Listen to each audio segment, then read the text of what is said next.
Is it time to drop Garrett Crochet? Find out next on Fantasy Baseball Today in 5.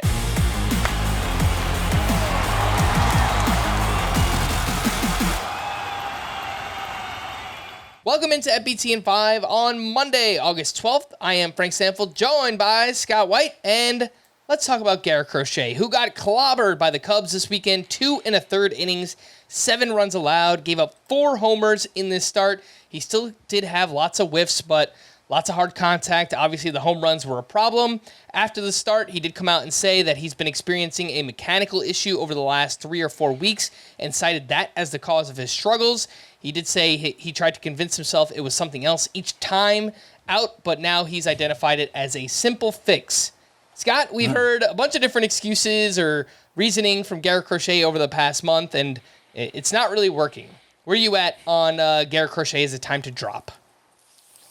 I'm about there. I saw him dropped in a 15-teamer, and I actually tried to add him there. So we're right on the bubble for 12-teamers, I would say. But this was the first week where I convinced myself in my 12-teamers that there were players on waivers that I would prefer to roster than Crochet.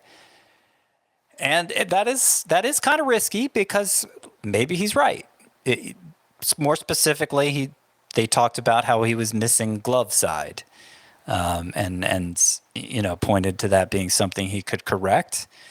The bigger issue, of course, is the workload being limited. He hasn't gone the minimum 5 innings required for a win since June, but maybe he would have if his last 3 starts hadn't been so bad in the ways that they were bad.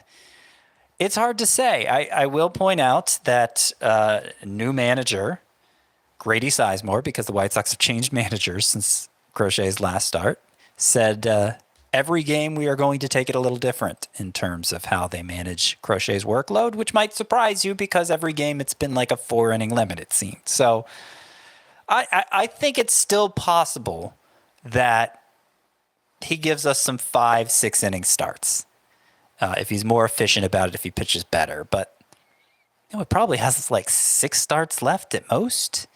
And the win's the most valuable stat. How likely is he to get a win with the White Sox backing him, even if he does give you the 5-6 inning starts? And then we're counting on him turning things around with his mechanical adjustment. And on top of that, I don't think he really should be pitching anymore at this point because his ERA is up over 360 now, and I feel like the White Sox their main objective the rest of this season is to preserve Crochet's value. They need to move him at the deadline. He's not going to be part of the net when they're ready to contend again. They need to get a ton for him in a trade, and the way this year is going, the way the last few starts have gone, he's just losing value every time out. So I don't have confidence that they won't pull the plug at some point.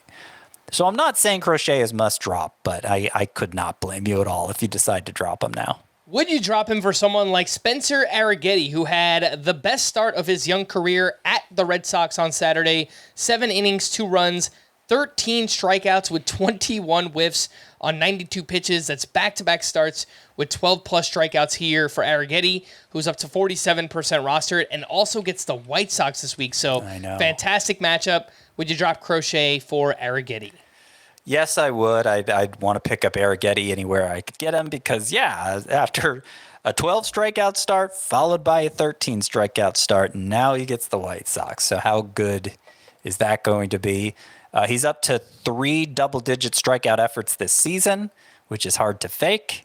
Clearly, he's good at missing bats. That's a legitimate part of his skill set. His last 6 starts, Arrighetti has a 3.25 ERA, 106 WHIP, 12.3 K per 9, and has one of those pitchers with a lot of different pitches. 3 of his secondary offerings all have good whiff rates. He's talked about how his four-seamer tends to get hit hard, so he's using it less.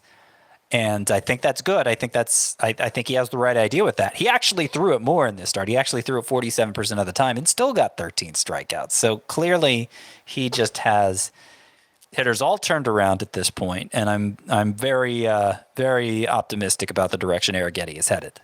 Let's wrap up with some bullpen talk because we got a big news item on Friday. The Giants optioned Camilo Duvall back to AAA one day after giving up 3 runs and taking his 5th blown save.